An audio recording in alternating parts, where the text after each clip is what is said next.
Welcome to the podcast. I'm your host, Jaden Schaefer. Today, I want to talk about what investors are doing in 2026 when it comes to investing in AI startups. And I think it's interesting because right now, investors are basically telling you what they aren't looking for anymore in AI SaaS companies. It has shifted a lot, which is interesting for me being someone who has my own SaaS company, AIbox.ai, which I'm sure you've heard me talk about before because we recently did an entire redesign of the platform where you get access to over 50 of the top AI models in one place for $8.99 a month. But I think this is, broadly speaking, pretty interesting and important for the overall AI industry because what investors are looking for here, number one, means this is what people are building, but this is also what we're likely to see more of when it comes to updates inside of the AI industry as a whole. So this is what we're going to jump into on the podcast today. What I think is interesting is investors have poured billions of dollars into AI for the last few years. This isn't a trend that is slowing down. And I think all of this technology really has played a huge role in Silicon Valley's, basically their priorities, and a lot of what comes out of the global tech industry. I think even in a market right now that is obviously very obsessed with AI, I mean, if you look at, basically every single company that is raising money now is no longer just a SaaS, it's like an AI company. And so I think while every company has kind of added AI to their sales, like their pitch deck basically for VCs, I think it's becoming a lot more selective on who's actually getting money, right? You can't just put AI on your pitch deck and get money.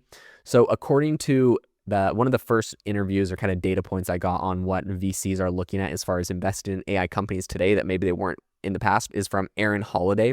He's a managing partner at 645 Ventures. And by the way, TechCrunch did a whole rundown where they interviewed a bunch of different people. I'm grabbing some quotes there and also grabbing some data from the overall industry that we're tying together in kind of this episode in this report. But Aaron Holiday, he's a managing partner at 645 Ventures, and he says that the categories still getting the most interest are AI native infrastructure, so that's vertical SaaS built on proprietary data, systems of action that actually complete tasks, and platforms embedded deeply into mission critical workflows. So basically, in other words, products that own something really essential. And there's a keyword I think he said in here that I 100% agree with, and that is he said AI that actually completes something. So I think there's a lot of this, a lot of these startups that were like, hey, look, we have like a SaaS, we have a tool, and then we stuck ChatGPT on top of it, and you could chat with ChatGPT and it can give you like ideas about what you're looking at.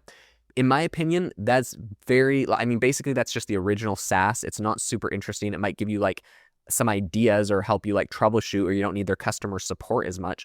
But what I'm talking about when I see AI and what I think a lot of these investors are looking for is AI that actually completes something. In the past, maybe I had to manually write a title and description for my podcast, and today AI can, grab the transcripts of the audio file and do that for me.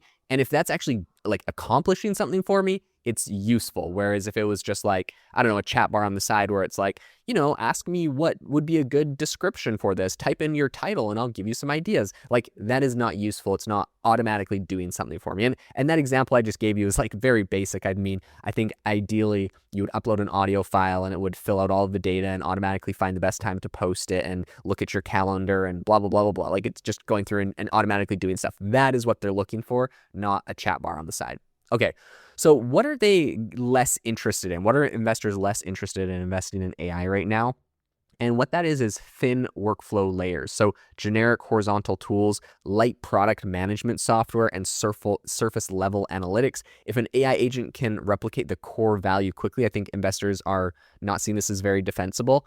So maybe even some of my previous examples weren't the greatest, because in a sense, what they want tools to be able to do is have some sort of custom data set, some sort of deep integration into something that's super, super critical. And it's not something that just like a ChatGPT or Anthropic can replicate easily. And the reason being, Anthropic right now is rolling out all of these new tools, right? They're doing like Anthropic for finance and Anthropic for legal. And basically you have a company like even Harvey AI who's raised a ton of money. And I'm hearing, anecdotal stories from people who are saying, like, I've used Harvey for my law firm, and now I'm using Anthropic. Just rolled out Anthropic for legal, and I don't need this whole other tool. I just use my Anthropic account, and all of a sudden this is, just as good as Harvey. So it's really interesting what is actually being seen as defensible today. So Abdul Abdirhan of F Prime added that vertical software without any proprietary data moats is no longer super compelling. So they actually want you to have a data moat. Maybe you ran an FAQ legal website, so you have all of this data on legal FAQ questions. I've seen some startups do this, and that is like a proprietary data moat where maybe you have information that no one else has, or maybe you have information because you have a company and you can see what your users what their behavior is, and so that could be a proprietary data moat. But basically, you want some sort of data that your competitors can't just easily knock off and clone. Igor Ryabensky of Altal R Capital said that basically was arguing that shallow product depth is a really a big red flag. He said, if your differentiation mostly lives in UI and automation, that's no longer enough. The barrier to entry has dropped, which makes building a real moat a lot harder. I think for new companies, that means that building around, true workflow ownership and a really clear understanding of the problem from day one is super, super important. Massive code bases are not an advantage anymore, right? Just being like, look, we have this massive code base we've worked on for a long time.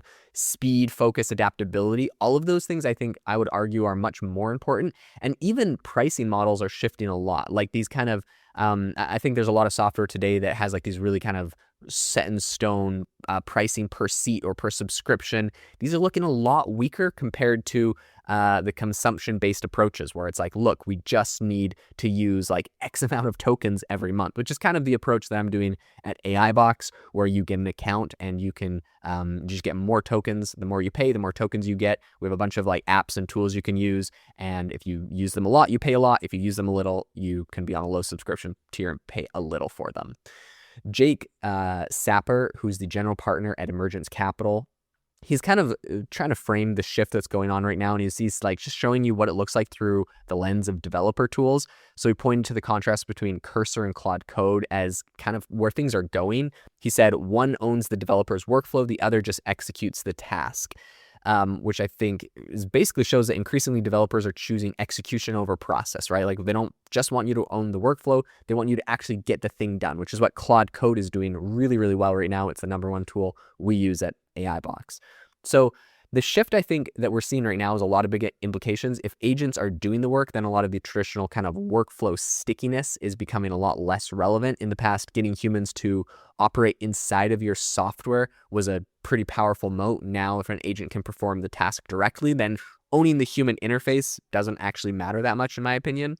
I think you're looking at a lot of these integrations that, you pay companies like Zapier and Bubble and Make. I think a lot of those are losing their edge, right? Because as you have things like Model Context Protocol, it's going to make it a lot easier for the AI agents to just go and link directly to the software. And so instead of me having to go and set up some sort of integration straight into my, Meta Ads account that, it's kind of create this automation and I got to go tweak it and it's really complex. Instead, I could just go to my agent that's running on my computer, my like OpenClaw or whatever, and say like, hey, go to my Meta account.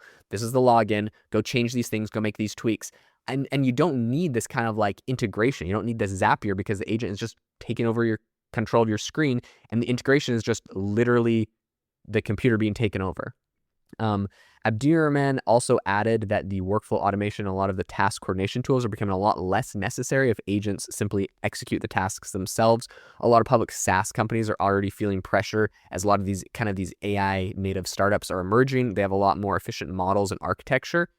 And I think Ryabensky put it really plainly. He was kind of saying what VCs are looking at, and he said the SaaS companies struggling to raise capital are the ones that can easily be rebuilt. So generic productivity tools, product management platforms, basic CRM clones, and this kind of thin AI wrappers on top of existing APIs all fall into the category. Now, are these not going to be successful companies? No. And this is perhaps what I think is a really important data point outside of investors and VCs, because we just saw a massive exit in AI from a company that was, I think Cal AI just got acquired by MyFitnessPal that acquired them. And Cal AI just helps you track your calories. It helps you lose weight. And a lot of people are like, oh man, this is just a thin, wrapper on top of ChatGPT. But guess what? they had 15 million downloads. They had over $30 million in annualized revenue. And really, a lot of their unlock was that they really hacked the growth hacking on social media, TikTok, and making shorts. And so I think on the one hand, you have a lot of these people that are saying, oh, look, like you can't invest in these companies that are thin